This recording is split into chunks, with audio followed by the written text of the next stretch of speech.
بسم اللہ الرحمن الرحیم۔ الحمدللہ ایک بار پھر جو لوگوں کے سوالات جمع ہوتے ہیں وہ میں آپ کے پاس لے کر آیا ہوں، اور سب سے بنیادی اور اہم سوال پہلا آپ سے یہ ہے کہ کیا عقیدہ ختم نبوت اسلام کا بنیادی عقیدہ ہے، اور اس کا انکاری کیا دائرہ اسلام سے خارج ہو جائے گا؟ میرے بھائیو، یہ ختم نبوت کا جو عقیدہ ہے نا جی، یہ انڈیا، پاکستان، بنگلہ دیش میں ایک بڑا سینسٹیو ٹاپک ہے، کیونکہ ہم اس عقیدے کے خلاف جو سازشیں ہوئی سب کانٹیننٹ میں اس سے سفر کر رہے ہیں، اور جتنا سفر سب کانٹیننٹ کے لوگوں نے اس حوالے سے کیا ہے وہ باقی علاقے کے لوگوں نے نہیں کیا۔ لہذا ختم نبوت ایک کریٹیکل ایشو یہاں پر بن چکا ہے۔ میرا اس میں جو موقف ہے وہ بڑا جو ہے وہ سخت ہے اس حوالے سے کہ میں اس ختم نبوت کو کسی ایک خاص مکتبہ فکر کے ساتھ نہیں جوڑتا۔ تو یہ ختم نبوت کے حوالے سے میرا تو سٹانس یہی ہے میرے بھائیوں کہ نبی صلی اللہ علیہ وآلہ وسلم کے بعد جو شخص بھی چاہے وہ امتی نبی کا دعویٰ کر کے آپ صلی اللہ علیہ وآلہ وسلم کی ختم نبوت کے اوپر ڈاکہ مارے، یا وہ بزرگ پرستی کا جو ایک سلسلہ چل رہا ہے اس کے نام کے اوپر کشف اور الہام کے ذریعے کوئی اللہ تعالیٰ کے ساتھ ڈیوائن تعلق کسی کا مانے، یا وہ عقیدہ امامت کی یہ بگڑی ہوئی شکل مانے کہ شاید نبی صلی اللہ علیہ وآلہ وسلم کے بعد بھی ایسی ہستیاں دنیا میں موجود ہیں جن سے اللہ تعالیٰ کلام کرے گا یا کرتا رہے گا، سوائے ایک ایکسیپشن کے جو سیدنا عیسیٰ علی نبینا وعلیہ الصلوۃ والسلام کا معاملہ ہے، اس پہ تو اجماع امت ہے۔ مسئلہ نمبر میرا اس کے اوپر 12 حیات مسیح اور نزول مسیح علیہ السلام وہ ریکارڈڈ ہے، وہ بھی امتی کی حیثیت سے آئیں گے، اس کے علاوہ کوئی ایکسیپشن اس امت کے اندر موجود نہیں ہے۔ اسی طریقے سے کشف اور الہام کے اوپر میرا مسئلہ نمبر 6b ہے، جس میں میں نے ثابت کیا ہے کہ نبی صلی اللہ علیہ وآلہ وسلم کی وفات کے بعد اب قیامت تک اللہ تعالیٰ کسی بھی بندے کے ساتھ نہ کشف کے ذریعے، نہ الہام کے ذریعے، نہ کو وحی خفی کے ذریعے، نہ وحی جلی کے ذریعے کوئی بھی ریلیشن شپ نہیں ہے، سوائے ایک ایکسیپشن کے جو بخاری اور مسلم کی متفق علیہ حدیث ہے کہ میری وفات کے بعد نبوت کی خبریں بین ہو چکی ہیں، ختم نبوت کی وجہ سے ختم ہو چکی ہیں، سوائے ایک چیز کے، اور وہ ہے خواب، مبشرات۔ اور پوچھا گیا مبشرات کیا ہیں، تو فرمایا گیا کہ خواب، مبشرات یعنی خوشخبری دینے والے خواب۔ دین نہیں سکھایا جائے گا۔ نبی صلی اللہ علیہ وآلہ وسلم اپنی مبارک زندگی میں الحمدللہ دین مکمل کر کے گئے ہیں، اب کسی کو خواب میں آ کے یا کوئی اور معاملات کے ذریعے دین میں کوئی ایڈیشن نہیں ہوگی، ناٹ ایٹ آل، دین میں کوئی چیز ایڈ نہیں ہوگی۔ آپ صلی اللہ علیہ وآلہ وسلم دین مکمل کر کے گئے ہیں۔ اب اگر کسی کا یہ پوائنٹ آف ویو ہے کہ نہیں یار وہ خواب میں آگے کوئی انہوں نے ایسی چیز بتانی ہے امت کو جو پہلے بتانا بھول کے تھے، نعوذ باللہ، تو وہ اپنے عقیدے کی اصلاح کرے۔ سورۃ المائدہ میں واضح آ گیا، الیوم اکملت لکم دینکم واتممت علیکم نعمتی ورضیت لکم الاسلام دینا۔ آج کے دن ہم نے تمہارے لیے تمہارا دین مکمل کر دیا اور تم پہ اپنی نعمت تمام کر دی، اور اسلام کو ایز اے ریلیجن تمہارے لیے پسند کیا۔ بخاری مسلم میں موجود ہے، یہ حجۃ الوداع کے موقع کے اوپر یہ آیت نازل ہوئی تھی سورۃ المائدہ کی۔ تو دین مکمل ہو چکا ہے۔ مبشرات کیا ہے کہ کوئی اچھا نیکی کا کام کر رہا ہے، وہ خوشخبری آ جائے گی۔ نبی صلی اللہ علیہ وآلہ وسلم کی زیارت کسی کو ہو سکتی ہے، اور اس حوالے سے جو بعض اہل حدیث علماء کا یہ موقف ہے کہ صحابہ کرام کے علاوہ کسی کے لیے گارنٹی نہیں ہے کہ وہ زیارت کر سکیں، بالکل باطل ہے۔ اس پہ بھی میرا جو 6b مسئلہ ہے اس کے آخری 40 منٹ اسی کے اوپر تھے۔ آپ بلکہ یوٹیوب پہ جا کے لکھیں خواب میں دیدار مصطفیٰ صلی اللہ علیہ وآلہ وسلم، تو میری ویڈیو کھل جائے گی، اور میں نے صحیح الاسناد حدیث سے، صحیح مسلم سے، ابو داؤد سے، ترمذی سے، باقی کتابوں سے ثابت کیا ہے کہ نہ صرف صحابہ بلکہ تابعین، تبع تابعین، تبع تابعین تک نبی صلی اللہ علیہ وآلہ وسلم کی لوگوں نے زیارتیں کی ہیں، اور باقاعدہ حدیث کی کتابوں میں موجود ہیں۔ تو وہ مبشرات ہوں گے، خوشخبریاں، اس میں کوئی دین نہیں سکھایا جائے گا، صرف یہ کہا جائے گا یہ کام اچھا ہو رہا ہے یا برا ہو رہا ہے، اور اس کی بھی وہ پھر پوری شرائط ہے۔ ورنہ تو آپ دیکھ لیں، کوئی بریلوی خواب دیکھ لے دیوبندی نہیں مانتا، دیوبندی دیکھ لے بریلوی نہیں مانتا، اہل حدیث دیکھ لیں یہ دونوں نہیں مانتے، شیعہ کا یہ نہیں مانتے، شیعہ ان کا نہیں مانتے۔ تو وہ خواب بھی نہیں ان کو کہنا چاہیے، خواب نہیں کہا کرنے، کہا کہ ہمارے فرقے کے، ہمارے بزرگ، ہمارے مولوی جو خواب دیکھیں گے وہ۔ تو یہ تھوڑا اس کی آپ یعنی اس کو چینج کریں، یہ نہ کہ نبی علیہ السلام خواب میں آ سکتے ہیں، نہ نہ نہ نہ نہ، یہ آپ پبلک سے جھوٹ بول رہے ہیں. آپ یہ کہا کریں کہ نبی صلی اللہ علیہ وسلم صرف ہمارے فرقوں کے, ہمارے بزرگوں کے, ہمارے علماء کو آ سکتے ہیں, دوسروں کو آئیں گے بھی ہم نے نہیں ماننا. طارق جمیل صاحب کا وہ جو خواب والا معاملہ آیا, کس طرح بریلویوں نے مذاق اڑایا, ٹھیک ہے, اسی طریقے سے بریلویوں کا آئے گا, دیوبندی مذاق اڑائیں گے. تو یہ ساری چیزیں اسی طریقے سے.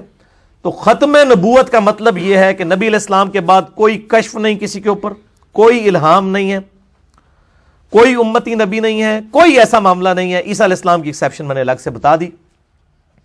تو اس پہ جن جن لوگوں نے ڈاکے مارے ہیں وہ سب ایک لیول کے مجرم ہیں.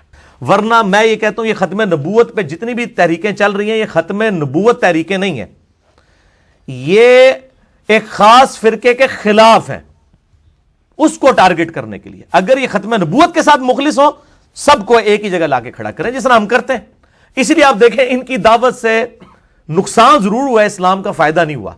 کیونکہ جن لوگوں کو یہ دعوت دے رہے ہیں نا, ان کو تو پتا ہے کہ جناب ساڈے نے دیا کیتا نا, تو آڈیا نے اس تو ہی ود کے کیتا ہے, ٹھیک ہے, ان کو پتا ہے کلیئر, اور وہ کھول کے سامنے رکھ دیتے ہیں. باقی قرآن حکیم بالکل اپنے عقائد اور نظریات کے اندر واضح ہے. میں نے مسئلہ نمبر 40 ریکارڈ کروا دیا ہے ختم نبوت کے اوپر, اور اس میں جو خاتم اور خاتم کا دھوکہ دیا جاتا ہے, اور اس طرح قرآن حکیم سے آؤٹ آف کانٹیکسٹ آیات پیش کر کے اپنا لقمہ قرآن کے منہ میں ڈالنے کی کوشش کرتے ہیں, وہ بالکل غلط ہے. ختم نبوت کے حوالے سے الحمدللہ اجماع امت ہے, اور اجماع خود اتنی بڑی دلیل ہے کہ میں اکثر کہتا ہوں کہ قرآن کی اتھینٹسٹی اجماع امت ہے.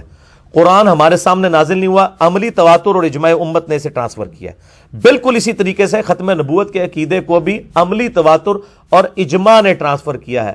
اگر قرآن پاک بخاری مسلم میں حدیثیں نہ بھی ہوں, تب بھی امت کا اجماع ٹرانسفر کرتا آیا ہے کہ ختم نبوت ہو چکی ہے, اب اور کسی پیغمبر نے نہیں آنا.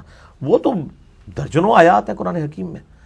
یعنی اللہ تعالیٰ فرماتا ہے سورہ فاطر کے اندر, اعوذ باللہ من الشیطان الرجیم, وَإِن مِّنْ أُمَّةٍ إِلَّا خَلَا فِيهَا نَذِيرٌ, کوئی بھی امت ایسی نہیں گزری جس کے اندر کوئی نہ کوئی پیغمبر ڈر سنانے والا نہ آیا ہو. پھر سورہ سبا کے اندر آیا وَمَا أَرْسَلْنَاكَ إِلَّا كَافَّةً لِلنَّاسِ بَشِيرًا وَنَذِيرًا, اے محبوب صلی اللہ علیہ وآلہ وسلم ہم نے آپ کو پوری انسانیت کے لیے خوشخبری سنانے والا اور ڈر سنانے والا بنا کر بھیجا. لیکن اکثر لوگ نہیں جانتے. تو اس سے بالکل کلیئر ہو گیا کہ آپ صلی اللہ علیہ وآلہ وسلم جب پوری انسانیت کے لیے آئے ہیں تو اب اس کی گنجائش ہی نہیں ہے کہ کوئی اور پیغمبر آئے. اور پھر کیٹاگوریکل مینشن ہو گیا سورہ الاحزاب کی آیت نمبر 40 میں, ما کان محمد ابا احد من رجالکم ولکن رسول اللہ وخاتم النبیین, محمد صلی اللہ علیہ وآلہ وسلم تم مردوں میں سے کسی کے باپ نہیں ہیں, بلکہ وہ تو اللہ کے رسول ہیں اور خاتم النبیین ہیں, نبوت کی مہر ہے اور نبوت کی سیل بھی ہے. دونوں چیزیں اس کا ترجمہ ہوگا. خاتم مہر کو بھی کہتے ہیں اور سیل کو بھی کہتے ہیں. اور ظاہر ہے کہ ڈاکومنٹ کے اینڈ کے اوپر مہر لگائی جاتی ہے.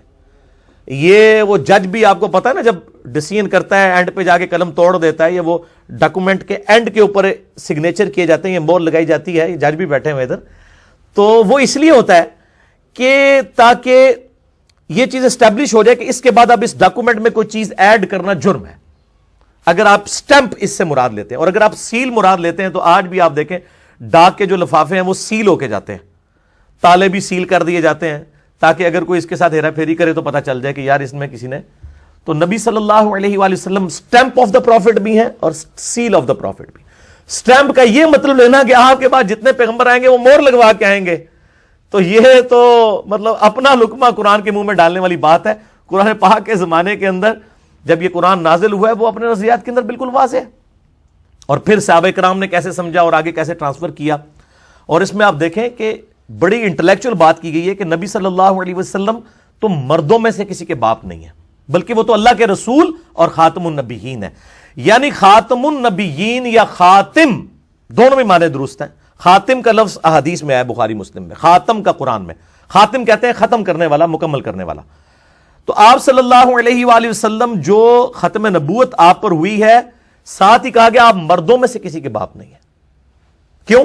اگر آپ کا بچہ کو مرد کی عمر تک پہنچتا تو آپ کی شان کا تقاضا تھا کہ آپ کے بچے کو بھی پیغمبر بنایا جاتا, جس طرح اگلے انبیاء کے بچے پیغمبر تھے. اور زید ابن حارثہ کو کہا جاتا تھا زید ابن محمد, منہ بولے رشتے کی ممانعت کی گئی اسلام میں. قرآن کے اندر. اور پھر کہا کہ مردوں میں سے باپ ہی نہیں کس کے, وہ تو اللہ کے رسول اور خاتم النبیین ہے. یعنی ختم نبوت کا تقاضا ہے کہ آپ کا کوئی بچہ جوان ہوگا ہی نہیں, مرد بن ہی نہیں سکتا, کیونکہ ختم نبوت ہو چکی ہے نا. تو مرد کیوں بنے گا بچہ؟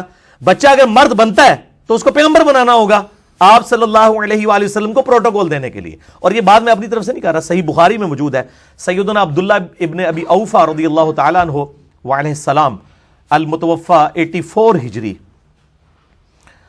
ان سے کسی نے پوچھا, یہ یعنی بہت بعد میں فوت ہونے والے صحاب میں سے, نبی علیہ السلام کے بعد 73 ایئرز تک یہ زندہ رہے ہیں, 84 ہجری میں فوت ہوئے ہیں, بلکہ 86 ہجری میں 75 ایئرز زندہ رہے ہیں. عبداللہ ابن ابی اوفا, ان سے کسی نے پوچھا کہ آپ نے نبی صلی اللہ علیہ وآلہ وسلم کے بیٹے ابراہیم کو دیکھا تھا؟ آپ کا ایک بیٹا ابراہیم بھی تھا, طیب بھی, طاہر بھی, قاسم بھی, 4 بیٹے. تو انہوں نے کہا میں نے ابراہیم کو دیکھا ہوا ہے, اور اگر ابراہیم, وہ تو ابراہیم بچپن ہی میں فوت ہو گیا. عبداللہ ابن ابی اوفا کہہ رہے ہیں اسی حدیث میں, اگر وہ زندہ رہتا تو یقیناً وہ بھی پیغمبر ہوتا. اچھا, اب یہ حدیث بھی ختم نبوت کے اوپر دلالت کرتی تھی, کیونکہ آیا نا کہ محمد صلی اللہ علیہ وآلہ وسلم تو مردوں میں کسی کے باپ نہیں بلکہ اللہ کے رسول ہیں. مرد ان کا کوئی بچہ بن ہی نہیں سکتا, بچپن ہی میں فوت ہو گئے, چھوٹی سی عمر میں فوت ہو گئے, شیرخواری کی عمر میں. تو عبداللہ ابن ابی اوفا نے دیکھیں یہی رزلٹ نکالا, انہوں نے کہا کہ اگر وہ زندہ رہتا تو وہ اللہ کا پیغمبر بنتا.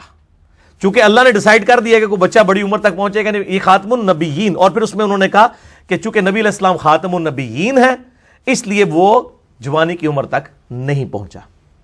تو یہ چیز انڈورس ہو گئی جو میں نے یعنی تشریح کی تھی, وہ ایک صحابی سے بھی ثابت ہوگی صحیح بخاری کے اندر. تو آپ صلی اللہ علیہ وآلہ وسلم کا کوئی بچہ جوانی کی عمر کو نہیں پہنچا. اور آپ حیران ہوں گے کہ وہی ایک خاص مکتبہ فکر جس نے نبی علیہ السلام کے بعد اس طریقے سے ایک جھوٹی نبوت کلیم کی ہے, وہ اسی کو کہتے ہیں دیکھیں جی اس میں تو آیا کہ ابراہیم اگر زندہ ہوتا تو وہ پیغمبر بنتا, تو اس کا مطلب ہے کہ نبوت جاری ہے. یعنی آپ بات کا دوسرا مطلب بھی نکال سکتے ہیں, لیکن یہ اس کے اندر فٹ ہی نہیں بیٹھتا, اس لیے کہ وہ صحابی خود ایکسپلینیشن دے رہے ہیں کہ وہ زندہ اسی لیے نہیں رہا کہ آپ صرف خاتم النبیین ہے. اور دوسرا یہ بفرض محال بات کی جاتی ہے, یہ تو قرآن میں سورۃ الزخرف میں آیا, ان کان للرحمن ولد فانا اول العابدین. اے محبوب صلی اللہ علیہ وآلہ وسلم آپ فرما دیجئے اگر اللہ کا کوئی بیٹا ہوتا تو میں سب سے پہلے میں اسے پوج رہا ہوتا. اب اگر اس سے کوئی یہ رزلٹ نکال لے کہ اللہ کا بیٹا ہو سکتا ہے, اور کہ جی یہ لم یلد ولم یولد کا مطلب یہ نہیں ہے جو آپ لے رہے ہیں, اس میں تو واضح ہے کہ اللہ کا بیٹا ہو سکتا ہے. وہ بھئی یہ سمجھانے کے لیے کہ بالفرض عیسائیوں کو یہ کہا جا رہا ہے اور بت پرستوں کو کہ تم فرشتوں کو اللہ کی بیٹیاں مانتے ہو, وہ جیزس کرائسٹ کو جو ہے وہ ڈیوینٹی میں کلیم کرتے ہیں یا اللہ کا بیٹا کہتے ہیں. تو اگر یہ جیزس کرائسٹ اللہ کے بیٹے ہوتے عیسیٰ علیہ السلام, تو اے نبی فرما دیجیے سب سے پہلے میں ان کی عبادت کر رہا ہوتا, کیونکہ اللہ کا بیٹا بھی پھر الہ ہی ہوتا نا, مخلوق تو نہ ہوتا. تو یہ سمجھانے کے لیے, اس سے وہ رزلٹ نہیں نکلتا. پھر آپ دیکھیں بخاری اور مسلم کی متفق علیہ حدیث ہے کہ نبی صلی اللہ علیہ وآلہ وسلم فرماتے ہیں کہ بنی اسرائیل کی جو سیاست ہے وہ ان کے انبیاء کے ہاتھوں میں ہوتی تھی. جب ایک نبی فوت ہوتا تھا تو وہ کمانڈ کسی دوسرے پروفٹ کے حوالے کر کے جاتا تھا, جبکہ میری امت کے اندر کوئی نبی نہیں آئے گا بلکہ یہ جو سیاسی کمانڈ ہے یہ خلفاء کے ہاتھوں میں ہوگی, اور کثرت کے ساتھ خلفاء آئیں گے. وہ خلفاء راشدین تو 5 آئے نا, ابو بکر, عمر, عثمان و علی, حسن ابن علی رضی اللہ عنہم اجمعین علیہم السلام. اس کے بعد بھی جو خلفاء ہیں وہ یعنی ٹیکنیکل لینگویج میں ان کو آپ خلفاء بول رہے ہوتے ہیں, ویسے تو ملوک ہیں, بادشاہ ہیں, علی منہاج النبوہ نہیں ہے ان کی خلافت, لیکن وہ کثرت سے حکمران چل رہے ہیں. پھر بخاری اور مسلم کی متفق علیہ حدیث ہے کہ غزوہ تبوک کے موقع پر یہ پہلا موقع تھا کہ مولا علی علیہ السلام کو نبی صلی اللہ علیہ وآلہ وسلم اس جنگ میں ساتھ نہیں لے کے جا رہے تھے, عورتوں اور بچوں پہ اپنا خلیفہ چھوڑ کے جا رہے تھے. تو سیدنا علی رو پڑے, یا رسول اللہ صلی اللہ علیہ وسلم میں آپ کے ساتھ نہیں جا رہا, یہ فرسٹ ٹائم ایسا ہوا ہے. تو آپ نے فرمایا اے علی کیا تم اس بات پر راضی نہیں ہو کہ تمہاری میرے ساتھ وہی نسبت ہے جو ہارون علیہ السلام کی موسیٰ علیہ السلام کے ساتھ. لیکن ساتھ ہی آپ نے کہنا نا کنو کاٹ لو ایک گل اور بھی, وہ نال فرما دی, مگر میرے بعد کوئی نبی نہیں ہے. کہ کوئی یہ نہ ہو کہ حضرت علی کے لیے کوئی کلیم کر دے کہ دیکھیں نا کہہ دیا وہی نسبت ہے, تو ہارون بھی پیغمبر تھے تو موسیٰ بھی پیغمبر تھے. بخاری اور مسلم دونوں میں الفاظ ہیں مگر میرے بعد کوئی نبی نہیں ہے. مسلم کے الفاظ ہیں کہ میرے بعد نبوت ختم ہو چکی ہوئی ہے. یعنی مولا علی کو بھی یہ ٹائٹل نہیں ملا علیہ السلام. پھر بخاری اور مسلم کی متفق علیہ حدیث ہے کہ میری اور باقی انبیاء کی مثال ایسی ہے کہ ایک بڑی خوبصورت عمارت ہو اور وہ اس میں ایک اینٹ لگنے کی جگہ باقی ہو. جتنے لوگ گزرتے ہوں اس عمارت کی خوبصورتی کا ذکر کریں, لیکن سارے یہ کہیں گے یار یہ ایک اینٹ لگ جائے تو یہ عمارت پرفیکٹ ہو جائے گی, وہ ایک اینٹ میں ہوں. اس سے بڑھ کے اور کیسے سمجھایا جائے؟ جب جگہ یہ ایک اینٹ کی ہے تو کوئی دجال کیسے دعویٰ یہ کر سکتا ہے کہ میں یہ پیغمبر ہوں؟ وہ دجال اس لیے کہ نبی علیہ السلام نے خود دجال کہا ہے. بخاری اور مسلم کی متفق علیہ حدیث ہے. یہ میں عام مولویوں والے نہیں پیش کر رہا, میں جو حدیثیں جس کتاب میں اس کے حوالے دے رہا ہوں. اگر کوئی الفاظ مسلم میں تو میں مسلم تک رہوں گا, یہ نہ کہ یہ بھی بولتا جا رہا ہے جس طرح آج کل وہ ٹیکسٹ میسج جو جھوٹ لکھ کے نیچے لکھ دیتے ہیں بخاری اور مسلم. یہ والا نہیں جائے بھائی, یہ بڑا ذمہ دار بندہ بیٹھے ہیں. بخاری اور مسلم کی متفق علیہ حدیث ہے, قیامت اس وقت تک قائم نہیں ہوگی جب تک کہ 30 جھوٹے دجال نہ پیدا ہو جائیں, ان میں سے ہر ایک کو یہ زوم ہوگا کہ میں اللہ کا پیغمبر ہوں. نعوذ باللہ من ذالک. اور یہ حدیث ابو داؤد اور جامعہ ترمذی میں آتی ہے, تو آپ نے فرمایا کہ میری امت میں 30 جھوٹے دجال پیدا ہوں گے جو یہ دعوی نبوت کریں گے, اور آپ نے فرمایا انا خاتم النبیین لا نبی بعدی, میں خاتم النبیین ہوں, میرے بعد کوئی نبی نہیں ہے. اور صحیح مسلم کے اندر الفاظ ہیں کہ آپ صلی اللہ علیہ وآلہ وسلم نے فرمایا اللہ تعالیٰ نے 5 ایسی خصوصیات ہیں جو کسی اور پیغمبر کو نہیں دیں سوائے میرے. ان میں سے ایک خصوصیت یہ ہے کہ اللہ تعالیٰ نے مجھ پہ نبوت کا سلسلہ ختم فرمایا, اور یہاں خاتم کے الفاظ موجود ہیں, بخوتیمہ کے الفاظ موجود ہیں کہ مجھ پر ختم کر دی نبوت. اس کے علاوہ فرمایا کہ مجھے شفاعت کا اللہ تعالیٰ نے اذن عطا فرمایا, وہ بالاذن ہے. پوری زمین میرے لیے سجدہ گاہ بنا دی, اور ساتھ یہ بھی فرمایا کہ مجھے پوری انسانیت کے لیے پیغمبر بنا کے بھیجا گیا. 1 مہینے کی مسافت سے میرا روب ڈال دیا کافروں کے اوپر, اور مال غنیمت میری امت کے لیے حلال کر دیا گیا. یہ 5 کی 5 چیزیں میں نے آپ کو گنوا دی. تو صحیح مسلم میں 6 چیزیں بھی ہیں, ان میں یہ 6ٹھی چیز بھی شامل ہو گئی. تو اس طرح کے الفاظ بالکل واضح ہیں ختم نبوت کے حوالے سے, کوئی کسی کو وہم بھی نہیں آنا چاہیے. اب ہوتا یہ کہ میں وہی ایک بڑی ننگی بات کرتا ہوں اس حوالے سے کہ ہم جن مکاتب فکر کے بارے میں یہ کلیم کر رہے ہوتے ہیں نا کہ یار یہ تو ہے ہی کافر ہیں, یہ تو دار اسلام سے خارج ہیں, ہم بغیر علم کے کر رہے ہوتے ہیں اپنے جذبات کے ساتھ. اگر ہم خود بھی اسی مکتبہ فکر میں پیدا ہوئے ہوتے ہیں نا تو ہم اس مکتبہ فکر کو حق پہ سمجھ رہے ہوتے ہیں اور باقی لوگوں کو کافر سمجھ رہے ہوتے ہیں. تو اب اگر کوئی قدرتاً وہاں پہ پیدا ہو گیا یا کسی اور بھی جگہ پہ, آپ کا یہ کام نہیں ہے کہ آپ ان کو مارنے پیٹنے کے لیے دوڑ پڑیں, بلکہ علمی طریقے سے ان کی غلطی ان کے پر واضح کریں تاکہ ان کی آنے والی نسلیں اسلام میں واپس آ جائیں, نہ کہ ان کو جو ہے وہ غیر مسلم جو ہے پناہ دیں اور پوری دنیا کے اندر ڈش کے ذریعے اور کیبل کے ذریعے ان کا پیغام پہنچے اور سوشل میڈیا کے ذریعے, اور آپ جناب وہ ہاتھ پہ ہاتھ دھر کے بیٹھے رہیں. اور مجھ سے تو چونکہ قادیانی مکتبہ فکر کے لوگ بھی اس حوالے سے رابطہ کرتے رہتے ہیں ختم نبوت کو ڈسکشن کرنے کے لیے, اور میں یا وہ ہوں یا کسی بھی اور مکتبہ فکر کے لوگ ہوں, میں پازیٹیولی ان کے ساتھ ڈیل کرتا ہوں, کیونکہ مجھے اللہ نے دائی بنا کر بھیجا ہے. کسی کو مارنے پیٹنے کے لیے قتل کرنے کے لیے نہیں بھیجا, بلکہ علمی طریقے سے ان کی غلطی ان پر واضح کرنے کے لیے. اور میں اس یعنی پوری تمہیدی گفتگو کے اینڈ پہ یہ خصوصاً قادیانیوں کو دعوت دوں گا اس حوالے سے, اور بالعموم باقی مکتبہ فکر کے لوگوں کو بھی, کہ ان کفریہ عقائد سے توبہ کریں. آپ کے کسی بزرگ نے آپ کے کام نہیں آنا, خود کتاب و سنت کو سٹڈی کریں اور دیکھیں کہ قرآن و سنت کے اندر کیا دلائل موجود ہیں ختم نبوت کے حوالے سے. اپنی اصلاح کریں. یہاں بھی جتنے 60 70 80 کے قریب لوگ بیٹھے ہیں, یہ پیغام لے کے جائیں. کسی کے ساتھ نفرت نہ کریں. آپ یہ تصور کر لیں کہ اگر میرے ماں باپ قادیانی ہوتے, میں قادیانیوں کے گھر میں پیدا ہوا ہوتا اور میں غیر قادیانیوں کو کافر سمجھ رہا ہوتا, تو اب اگر اللہ تعالیٰ نے مجھے بائی چانس یہاں پہ پیدا کر دیے تو مجھے کس چیز کا زوم ہے؟ تو اس لیے میں جملہ بولتا ہوں کہ قادیانی صرف اس لیے کافر ہیں کہ آپ کے ماں باپ قادیانی نہیں ہیں. اس کو آؤٹ آف کانٹیکسٹ کوئی نہ لے اس جملے کو, یہ بڑا گہرا جملہ ہے. اور میں نے پچھلی دفعہ بھی کلیم اس حوالے سے ایک جملہ بھی بولا تھا کہ قادیانی اگر ہمیں کافر کہنا چھوڑ دے تو ہم بھی ان کے اوپر فتویٰ لگانا چھوڑ دیں گے. یہ میں نے الزامی بات کی تھی, جس طرح کہ سورۃ الاعراف میں آتا ہے کہ اللہ تعالیٰ فرماتا ہے یہ کافر اس وقت تک جنت میں نہیں داخل ہو سکتے جب تک کہ سوئی کے ناکے میں سے اونٹ نہ گزر جائے. تو اللہ تو سوئی کے ناکے میں سے اونٹ گزار سکتا ہے, تو اللہ گزار کے تو کافروں کو بھی ڈال دے. نہیں, یہ محاورتاً بات ہے, اور یہ بڑی انٹلیکچوئل دعوت ہے. ان کو نہیں پتا, ان کی پبلک کو, کہ کبھی بھی ہمیں اس حال میں کہ جن کے بارے میں انہوں نے نبوت کلیم کی ہوئی ہے ہم اس کو جھوٹا سمجھیں اور یہ ہمیں مسلمان مان لیں، کیونکہ وہ تو ان کو امتی نبی کلیم کیے ہوئے ہیں۔ جب امتی نبی کلیم کیے ہوئے ہیں تو نبی کا انکار کرنے والا کیا ہوا؟ کافر۔ اور اگر میں انکار کر کے بھی مسلمان رہتا ہوں تو اس کا مطلب ہے کہ جس کے بارے میں آپ نے نبوت کلیم کی ہوئی ہے نا وہ نبی نہیں ہے۔ یہ جج تے وکیل ہی سمجھ سکتے ہیں گل، ٹھیک ہے نا؟ ایک کان اینج کر کے پڑھا ہے کہ اگر میں ایسے شخص کو نبی نہ مانوں جس کو آپ مان رہے ہیں اس کے باوجود میں مسلمان ہوں تو اس کا مطلب ہے جس کے بارے میں آپ کلیم کر رہے ہیں وہ نبی نہیں ہے، کیونکہ نبی کا انکار کرنے والا تو مسلمان ہو ہی نہیں سکتا، تو کافر ہی ہوگا۔ تو یہ ایک انٹلیکچوئل جملہ تھا، اس کو آؤٹ آف کانٹیکسٹ نہ پیش کیا جائے، یہ بہت علمی جملہ ہے۔ اور میرے پاس کچھ قادیانی بھائی کچھ عرصہ پہلے آئے تھے، اور ظاہر ہے کہ میں یہود و نصارہ سے بدتر نہیں ان کو سمجھتا، بالکل کلیئر کٹ، میں اپنی ویڈیوز میں بھی کہتا ہوں، اس لیے کہ وہ قرآن کو مانتے ہیں، بخاری مسلم کو مانتے ہیں۔ بس جس طرح آپ کے بزرگ بابوں نے آپ کو نماز کا طریقہ بخاری مسلم سے نہیں بتایا اور پوری زندگی آپ اس طریقے سے چلتے رہے، توحید قرآن کی نہیں سمجھائی، آپ اپنے اپنے مکتبہ فکر میں دیوبند، بریلوی، اہل حدیث، شیعہ جدھر جدھر لگے تھے لگے ہوئے ہیں، وہ بھی اپنے اپنے مکتبہ فکر میں لگے ہوئے ہیں۔ آپ کا کام ہے آپ ان کی اصلاح کریں، اور ہمارا کام ہے کہ آپ کی بھی اصلاح کریں، ٹھیک ہے نا؟ ہم تو کہتے ہیں جو بھی غلط ہے اس کی غلطی ہائی لائٹ کرنی چاہیے، مارنے پیٹنے والا کام نہیں کرنا چاہیے۔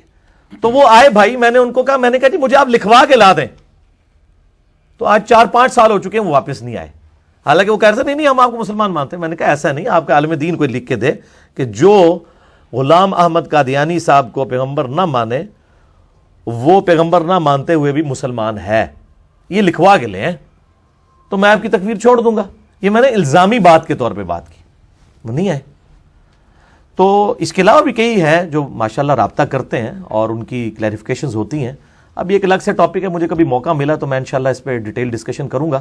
بل اس وقت میں چاہ رہا ہوں کہ تازہ ایک کتاب چھپ کے آئی ہے، شیخ زبیر علی زئی رحمہ اللہ تعالیٰ کے شاگرد ہمارے جیلم شہر سے غلام مصطفیٰ ظہیر صاحب امن پوری، ان کی کتاب ختم نبوت، یہ جنوری 2018 میں ہی چھپی ہے، اور اگر کوئی اس کا PDF مارکیٹ میں آ گیا تو وہ آپ کے ساتھ شیئر کر دیں گے، میرے علم میں تو نہیں ہے۔ یہ کتاب ان کو ذرا دکھا دیجئے جی، ختم نبوت کے اوپر۔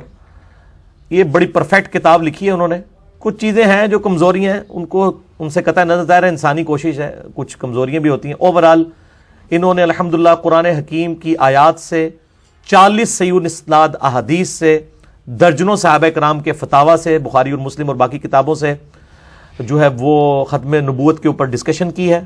اور اس کے علاوہ جو قادیانی مکتبہ فکر کے جو ریزرویشنز ہیں، جو ان کے دلائل ہیں، ان کے بھی بڑے انٹلیکچوئل جواب دیے ہیں۔